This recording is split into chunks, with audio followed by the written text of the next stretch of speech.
2023 मसीह राज्यर आईन श्रृंखला स्थिति घटना को नहीं विधानसभा श्वेतपत्र आनिले राज्य सरकार 2023 राज्यर आईन श्रृंखला परिस्थिति मोटामोटी शांतिपूर्ण थिबा बेले मोट 1,69,954 धर्तव्य अपराध भितरु 1362 हत्या 370 डकायती 2,961 लुंठन मामला रही बेले 1,655 दंगा 2,826 दुष्कर्म मामला अंतर्भुक्त रही।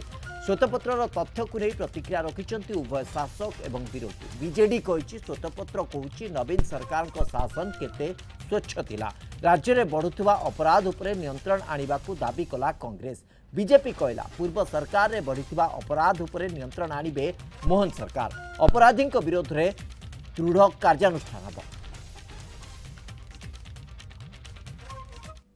राज्य रे विभिन्न सांप्रदायिक शक्ति द्वारा 42 थर सांप्रदायिक हिंसा सृष्टि करने को उद्यम होइथिले मध्य आम सरकार सेतबले सफलतार सहित उक्त सांप्रदायिक दंगा को सफलतार सहित मुकाबला करछन्ति। तेणु आशा करी आज ये जो बीजेपी सरकार एवं चली से अंतत पक्षे पूर्व सरकार ठारू शिक्षा लाभ करी अंतत पक्षे सांप्रदायिक सद्भाव बजाय रखा सहित सांप्रदायिक सद्भावना सृष्टि करेंगे। विशेषकर बढ़ी राइटिंग टा हिंदू मुसलमान बढ़ी आपणकर हिंदू ख्रिस्टियान बढ़ी गंडगोल होती एवं ता सहित दुष्कर्म ओडिशा रे सबुठ दुष्कर्म बढ़ी सेटा हूँ से सरकार ए सरकार को अनुरोध करी दया करी तमे आ थाना रे इंटरफेयर करनी आ दुष्कर्म बढ़ानी।